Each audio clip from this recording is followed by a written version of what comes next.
Assalamualaikum warahmatullahi wabarakatuh. Balik lagi di pembelajaran dengan Ibu ya. Lulus mengenai teks eksplanasi. Nah, kalian ingat nggak kemarin minggu lalu kalian mempelajari apa? Minggu lalu kita mempelajari tentang definisi, tujuan, ciri-ciri, jenis. Ini Ibu mau memberikan pembelajaran mengenai teks eksplanasi tentang struktur gitu. Tentang struktur teks eksplanasi. Struktur teks eksplanasi itu ada tiga adik-adik. Nah, pernyataan umum, deretan penjelas, dan interpretasi. Apa sih pernyataan umum itu? Pernyataan umum ini mengenai gambaran awal tentang apa yang disampaikan. Jadi, isi dari pernyataan umum ini dalam teks eksplanasi itu lebih dari definisi, asal muasal dari fenomena tersebut gitu. Struktur yang kedua mengenai deretan penjelas. Deretan penjelas ini bisa diartikan sebagai urutan sebab akibat dari fenomena yang sedang disampaikan. Nah, isi dari deretan penjelas ini mengenai inti penjelasan tentang apa yang disampaikan, proses-proses dari fenomena yang disampaikan. Nah, dalam isi deretan penjelas ini biasanya terdapat konjungsi-konjungsi, ciri-cirinya seperti itu. Terdapat konjungsi-konjungsi. Konjungsi yang pertama, konjungsi kausalitas, dan yang kedua, konjungsi proses. Konjungsi kausalitas itu biasanya menjelaskan mengenai sebab dan akibat mengapa fenomena tersebut bisa terjadi seperti itu. Nah, memunculkan konjungsi tentang oleh sebab itu, karena, oleh karena itu, seperti itu. Nah, kalau konjungsi kronologis itu menjelaskan step-step proses bagaimana fenomena itu terjadi. Konjungsi yang akan terlihat atau muncul nanti seperti pertama, kedua, ketiga, atau selanjutnya, lalu, setelah itu, dan masih banyak lagi. Nah, yang ketiga, struktur tentang interpretasi. Apa sih interpretasi itu? Interpretasi itu pandangan atau simpulan dari penulis. Maksudnya dari isinya nanti ciri-cirinya lebih pandangan dari penulis, lebih ke kesimpulan dari informasi yang sudah dijelaskan dari paragraf-paragraf sebelumnya. Nah, nanti dari situ penulis juga menuliskan sebuah simpulan atau pandangannya mengenai fenomena yang sudah dibahas, seperti itu. Nah, biar kalian lebih paham lagi, selanjutnya langsung saja kita praktekkan, kita mengerjakan sebuah tugas mengenai teks eksplanasi. Nantinya diidentifikasi strukturnya dan akan Ibu langsung pandu bagaimana mengisi di lembar kerja siswa. Ibu akan mengajak kalian mengidentifikasi mengenai teks eksplanasi mengenai fenomena gerhana bulan. Langsung saja, ini paragraf pertama. Paragraf pertama mengenai gerhana bulan memang sudah tidak asing di telinga orang Indonesia. Fenomena alam ini memang menjadi fenomena yang selalu dinikmati oleh sebagian kalangan masyarakat di Indonesia karena fenomena ini bisa disaksikan secara langsung menggunakan mata dan tidak membahayakan mata kita. Namun, apakah sebenarnya gerhana bulan itu? Mengapa gerhana bulan muncul? Dan bagaimana pula proses terbentuknya? Nah, pada paragraf pertama ini isinya lebih tentang identifikasi pembahasan tentang fenomena yang akan dibahas. Fenomena apa? Ya, gerhana bulan. Gerhana bulan ini ya. Yang dibahas ini gerhana bulan. Nantinya akan dibahas apa ini ya. Oke. Nah, yang nantinya akan dibahas ini ada 3. Apakah sebenarnya gerhana bulan itu? Ini ya, Ibu tandai sebentar. Apakah gerhana bulan itu? Mengapa gerhana bulan itu muncul? Oke, hijau. Terus bagaimana pula proses terbentuknya? Ibu tandai warna biru. Oke. yang akan dibahas ini. Nah, pada paragraf pertama ini menjelaskan tentang fenomena apa yang akan diangkat. Nah, oke, lanjut ke paragraf kedua. Paragraf kedua, gerhana bulan merupakan fenomena alam yang seringkali menarik perhatian. Gerhana bulan juga dapat diartikan sebuah fenomena alam yang terjadi saat sebagian atau keseluruhan penampang bulan tertutup oleh bayangan bumi. S.M. Russell dalam jurnal The Observator tahun 1895, terbitan NASA, Astrophysics Data System Abstract Service menyebutkan bahwa gerhana bulan pertama yang diketahui dari catatan atau buku terjadi pada 29 Januari 1137 sebelum Masehi. Selama gerhana bulan terjadi, bumi berada di antara matahari dan bulan, akan menghalangi sinar matahari yang seharusnya jatuh ke permukaan bulan. Gerhana bulan terjadi saat bulan melewati bayangan bumi, sebagaimana saat sebagian bumi melewati bayangan bulan dan menyebabkan gerhana matahari. Oke, pada paragraf kedua ini bisa Ibu langsung garis bawahi, gerhana bulan merupakan, berarti langsung menjelaskan pada paragraf 2 ini menjelaskan tentang definisi dari gerhana bulan, tentang fenomena yang diangkat. Nah, ini merupakan. Oke, lanjut langsung ke paragraf ketiga. Sebelum membicarakan proses terjadinya gerhana bulan, kita tentu harus memulai dari penyebabnya, yakni posisi matahari, bumi, dan bulan sejajar. Oleh sebab itu, sinar matahari yang biasanya menyinari bulan terhalang oleh bumi. Proses terjadinya gerhana bulan diawali dengan beberapa tahapan. Pertama, bulan masuk ke penumbra bumi. Pada tahap ini, manusia belum bisa melihat dengan jelas gerhana matahari sudah terjadi atau belum, sehingga hanya bias dilihat oleh para ahli saja. Kedua, bulan masuk ke umbra bumi. Pada tahap ini, bulan sudah masuk ke dalam proses gerhana bulan total dan dapat disaksikan dengan mata secara langsung. Nah, pada paragraf ketiga ini menjelaskan tentang penyebabnya, yakni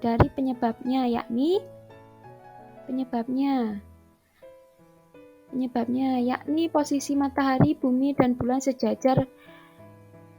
Oleh sebab itu, sinar matahari yang biasanya menyinari bulan terhalang oleh bumi. Nah, ini penyebab dari terjadinya gerhana bulan ya. Terus ada apa lagi di paragraf ketiga ini? Ada proses.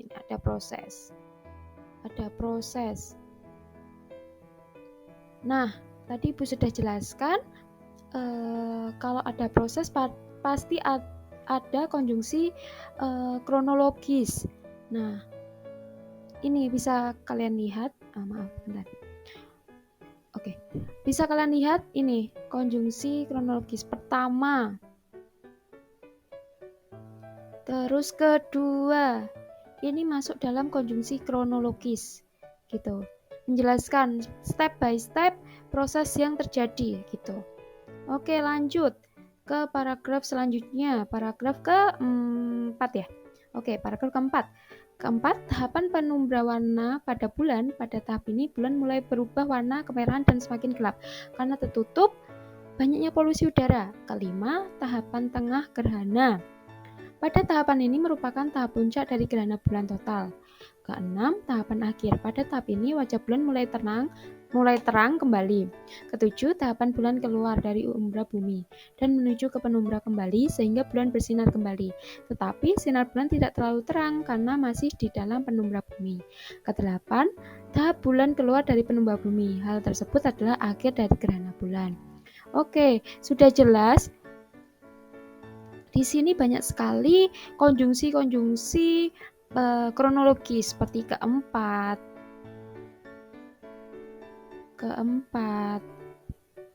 terus kelima, terus keenam, ketujuh,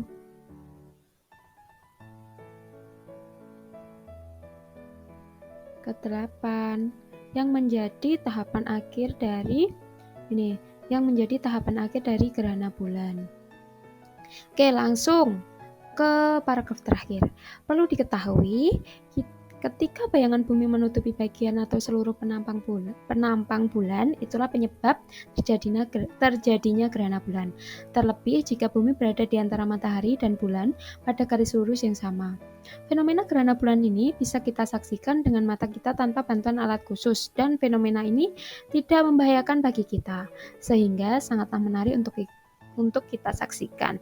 Nah, ini pada bagian paragraf terakhir ini, pada teks yang membahas tentang fenomena gerhana bulan ini, membahas tentang kesimpulan pernyataan ulang dari teks sebelumnya. Ini bisa kita lihat, perlu diketahui ketika bayangan bumi menutupi sebagian atau seluruh penampang bulan, itulah penyebab terjadi gerhana bulan. Terlebih jika bumi berada di antara matahari dan bulan pada garis lurus yang sama. Ini menjadi sebuah ringkasan dari paragraf-paragraf yang menjelaskan proses-proses pada paragraf sebelumnya, proses dari fenomena gerhana bulan tadi. Terus ini juga pada paragraf terakhir juga ada komentar atau pendapat dari penulis. Fenomena gerhana bulan ini bisa kita saksikan dengan mata kita tanpa bantuan alat yang khusus, dan fenomena ini tidak membahayakan bagi kita, sehingga sangatlah menarik untuk kita saksikan gitu. Nah, ini lebih dari pendapat dari si penulis gitu. Oke, selanjutnya langsung ya kita praktek untuk mengerjakan ke lembar kerja siswa. Oke, yang pertama mengenai setelah membaca teks eksplanasi di atas, informasi apa yang Anda dapatkan? Nah, informasi yang didapatkan tadi yang pertama bahwa gerhana bulan terjadi karena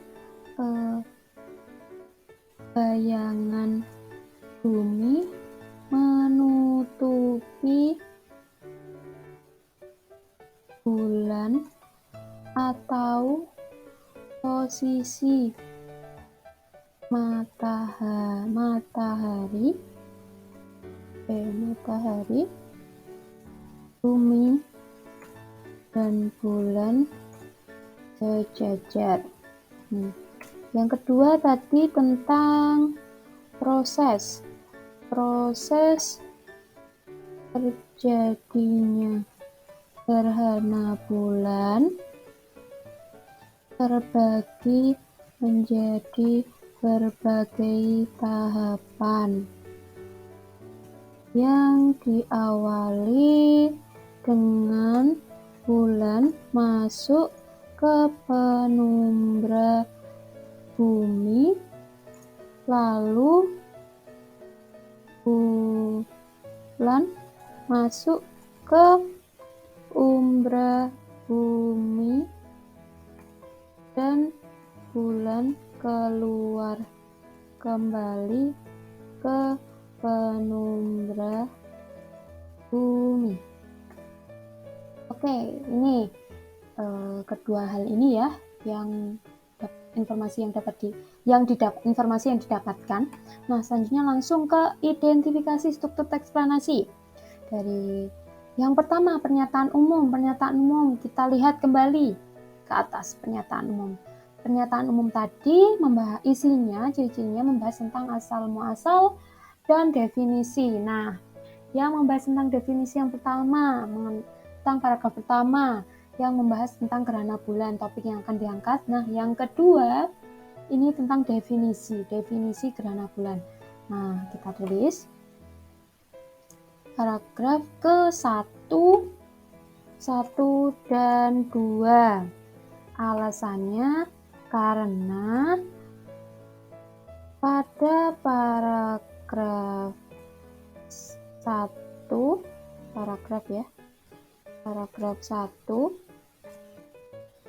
menyebutkan menjelaskan tentang fenomena yang diangkat. Dan pada paragraf kedua menjelaskan tentang definisi fenomena gerhana bulan. Oke, buktinya kita langsung copy saja ya. Nih, gerhana bulan yang pertama ya, paragraf pertama. Langsung aja copy.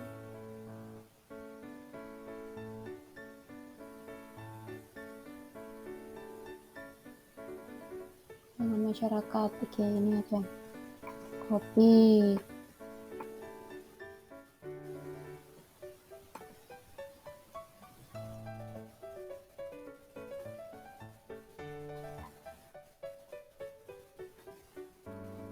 Sorry.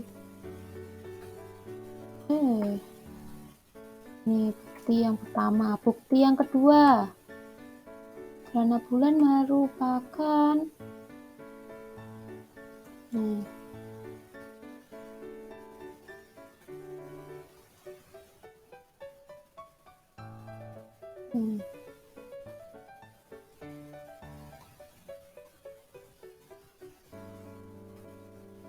merupakan ya ini ya.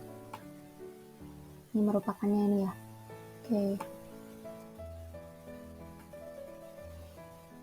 Oke. Nah, ini ya. Terus langsung deretan penjelas. Deretan penjelas tadi menjelaskan tentang proses terjadinya atau pokoknya intinya deretan penjelas ini nanti menjawab dari pertanyaan bagaimana dan mengapa fenomena itu bisa terjadi.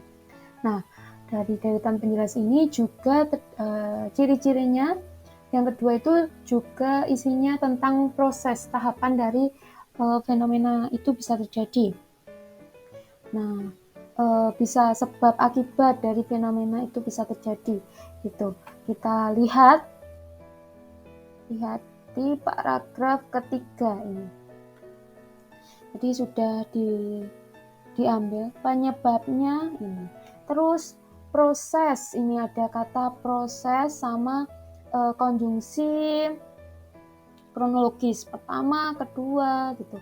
Keempat, kelima ini juga termasuk ke deretan penjelas sampai berarti paragraf ketiga dan keempat ya.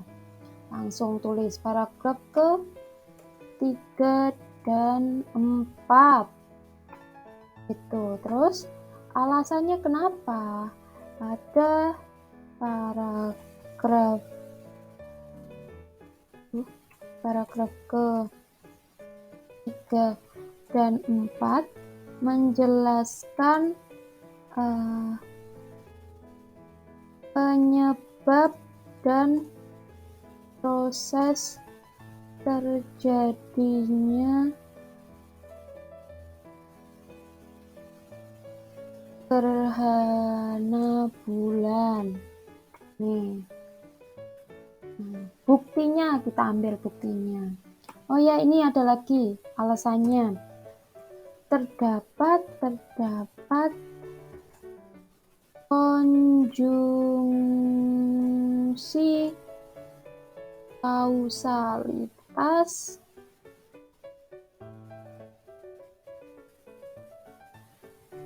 dan kronologis. Oke, langsung bukti, ambil buktinya, kita kopas ini dari yang di atas.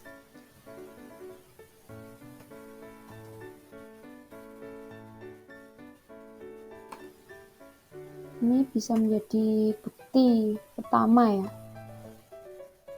Bukti pertama. Oh. Bukti pertama. Oke. Terus selanjutnya mana yang menjadi prosesnya tadi kita ambil. Ini pertama, bulan masuk ke penumbra bumi. Ambil beberapa saja untuk prosesnya, tidak apa-apa. Pertama, yang terpenting nanti diberikan mana yang masuk di konjungsi kausalitas atau kronologis biar lebih jelas gitu ya. Mungkin nanti bisa langsung digarisbawahi konjungsi kausalitas atau kronologisnya itu yang mana, bisa langsung digarisbawahi ini yang menandakan oh ternyata oleh sebab itu masuk konjungsi kausalitas gitu. Nah, ini yang pertama yang menjelaskan tentang proses tadi langsung digarisbawahi ini kata pertamanya ini biar lebih jelas gitu. Nah, gini.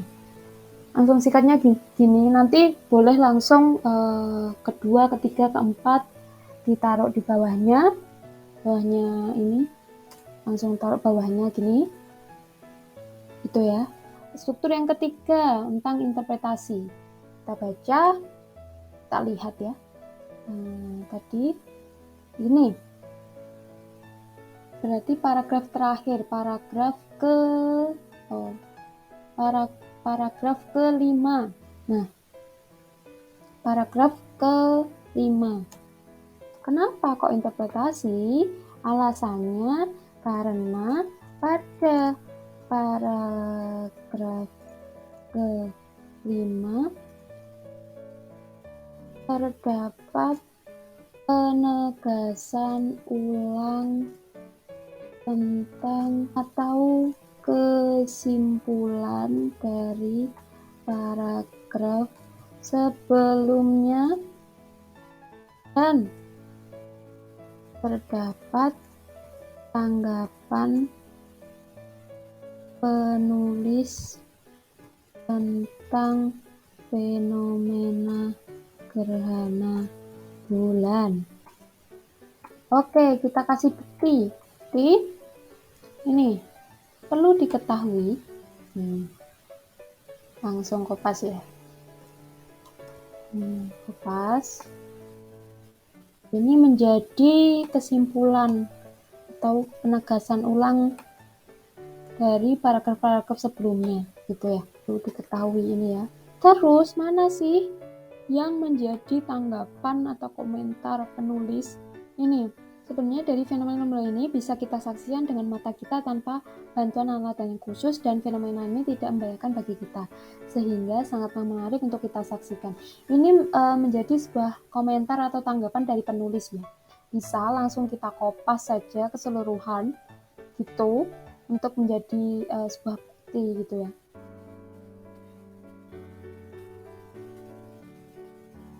Iya. Oke. Kurang lebihnya untuk pengisiannya nanti seperti ini. Oke, terima kasih sudah menonton video Ibu. Semoga kalian paham dan ilmunya bermanfaat. Wassalamualaikum warahmatullahi wabarakatuh.